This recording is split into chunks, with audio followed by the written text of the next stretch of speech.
Samantala, hirap mapaniwalaan ni Arakita na makakahabol pa si Makishima dahil alam nito na nag-iisa na lang iyong climber sa team. Ngunit sinabi ni Makishima na parating na ang pangalawang climber ng Team Sohoko, dahil nangako umano iyon na gagawin nito ang nakaatas na tungkulin, at si Onoda ang klase ng tao na tumutupad sa binibitawang salita. Iniisip ni Arakita na nananaginip ng gising si Makishima dahil sa pagkakaalam nito ay nasa pinakakulelat na pwesto si Onoda, pero para sa team ng mga ito ay hindi pa rin sumusuko si Makishima dahil naniniwala ito na darating si Onoda. Muling nagsalita si Arakita at sinabing hindi na yun darating sapagkat may napakalaking harang sa likod nila. At dahil nasa Hakone sila kung saan makikitid ang daan at maraming paliko ay imposible umano na malampasan yun ni Onoda ng 3 minuto, lalo na at nakaharang sa daan ang pangkat ng iba pang mga siklista na malabo umanong malusutan ng ating bida. Nagulat si Onoda nang makita na nakaharang ang buong pangkat sa makitid na daan na may 10 metro ang haba mula sa kanyang unahan. Sakop ng mga rider ang daan hanggang sa dulo ng gutter ng magkabilang guardrails kaya napaisip si Onoda kung paano siya lulusot doon.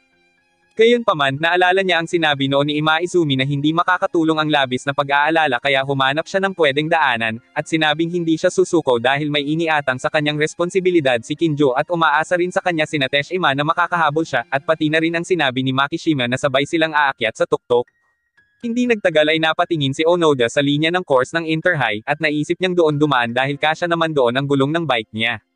Nagulat ang iba nang mapansin si Onoda at inisip na nahulog siya roon pero sinabi ng bata na ayos lang siya habang patuloy na pumapadyak. Doon napagtanto ng isang siklista na sinadya ni Onoda na doon dumaan para makalusot, at muntik pa sana itong mahulog pero mabuti na lang at naitukod niya ang isa niyang paa kaya nagpatuloy siya hanggang sa makabalik na siya sa daan. Mula doon ay 5 siklista na lang ang dapat niyang lampasan para makumplito niya ang 100 rider sa kanyang bilang, ngunit nagulat siya nang makita na si Midasuji ang pang-100. Sinabi ni Midasuji na hindi niya palalampasan si Onoda ng basta-basta lang sapagkat maingat umano ang pagbabantay nito sa daanan ng mga kagrupo niya. Gayunpaman, buo ang loob ni Onoda na lampasan iyon para sa team niya kaya hindi siya nagpasindak dito. Sinabayan ni Onoda ang bilis ni Midasuji kahit pamalakas ang ihip ng hangin. Pumadyak siya ng pumadyak habang iniisip ang mga kagrupo niya hanggang sa tuluyan na siyang nakaungos mula kay Midasuji. Hindi nagtagal ay natanong na niya ang 5 bagay na ikinatuwa niya pati na rin ang 5 na bilib sa kanya. Dahil doon ay umarangkada na si Makishima habang nag-alala naman si Arakita na baka maunahan pa nito ang climber nila, at ang taka rin nito kung paano nagawang makahabol ni Onoda ng ganoong kabilis. Binati ng 4 si Onoda at saka sinabi ni Kinjo na simulan na ni Onoda ang pag-alalay sa team. Halos hindi makapaniwala ang 4 na taga-Hakone sa ginawa ni Onoda, habang natutuwa naman si Manami para dito.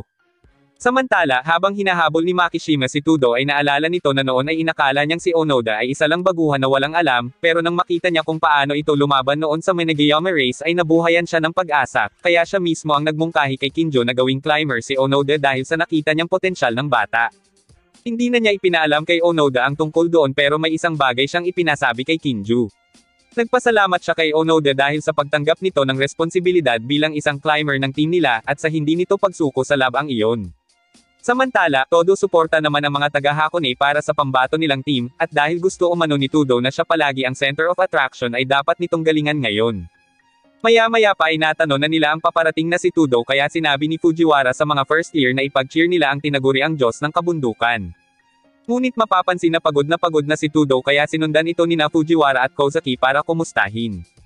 Bagamat sinabi nito sa dalawa na ayos lang siya at papunta na siya sa tuktok ay hindi pa rin maipagkakaila na nanghihina na si Tudo, dahil wala na itong gana na magpa-cute pa sa mga babae tulad ng madalas niyang ginagawa.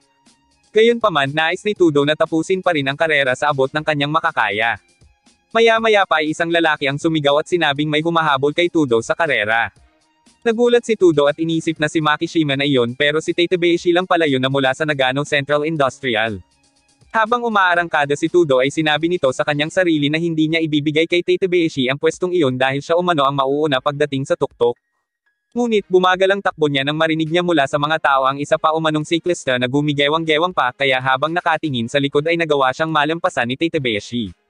Hindi siya makapaniwala na si Makishima nga iyon pero habang papalapit iyon ay muli siyang nabuhayan.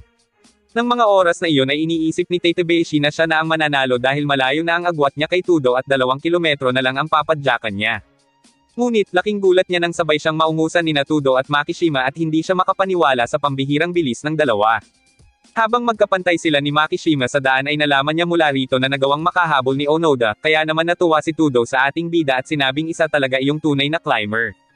Dagdag pa ni Tudo na pagkatapos ng karera ay kakausapin niya si Onoda at pasasalamatan sapagkat dahil doon ay nagkalaban muli sila ni Makishima.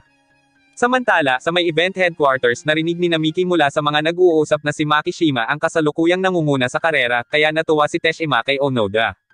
Para naman kay Kanzaki, malaya na ngayon si Makishima na magpakasaya para sa huli nitong bakasyon. Habang patuloy na nagtatagisan ang dalawa ay mapapansin na pareho silang natutuwa na muling makalaban ang isa't isa, sapagkat magkakaalaman sila ngayon kung sino sa kanila ang mas mahusay. Maya-maya pa pagkarating nila sa natitirang 800 kilometro ay mas uminit na ang kanilang laban, at kinalimutan na muna nila ang kanilang mga katim at inisip na ang karerang iyon ay sa kanila lang dalawa. Habang nagaganap iyon ay sinabi ni Manami kay Onoda na balang araw ay magagawa rin nila yon sa Inter-High. Isang laban kung saan may lalabas din nila ang lahat ng kanilang makakaya. Sa papalapit na checkpoint mas nararamdaman na ng dalawa ang hirap at sakit ng katawan pero hindi ang mga ito susuko dahil iyon na ang huli nilang pagkakataon. Lumaban sila hanggang sa dulo pero sa huli ay isa lang ang nanalo, si Tudo. Nagpasalamat si Tudo kay Makishima dahil naging masaya umano ang nakaraang 3 taon niya, at kung hindi umano dahil kay Makishima ay hindi magiging ganoon kabilas ang takbo niya. Mag-aapir sana ang dalawa pero dahil sa sobrang pagod ay hindi man lang nagtama ang mga kamay nila. Nang makita ng iba pa nilang mga katim ang naging resulta ng laban ay nanghinayang si Onoda dahil pangalawa lang si Makishima. Natawa si Tadakoro at sinabing halos sabay lang naman ang dalawa sapagkat segundo lang ang pagitan. Partida pa umano yun para kay Makishima dahil nahuli yun ng halos 3 minuto pero naging dikit pa rin ang kanilang laban, bagay na sinang-ayunan ni Kinjo at sinabing kahanga-hanga ang ipinakita sa kanila ni Makishima. Pagkatapos ay ipinag-utos nito kay Onoda na alalayan sina Tadakoro at Naruko at sundan nila si Makishima. Doon napansin ni Onoda na bumilis na rin ang takbo ni Fukutami kaya sinabi ni Tadakoro na trabaho naman ngayon ng mahuhusay na marating ang hangganan.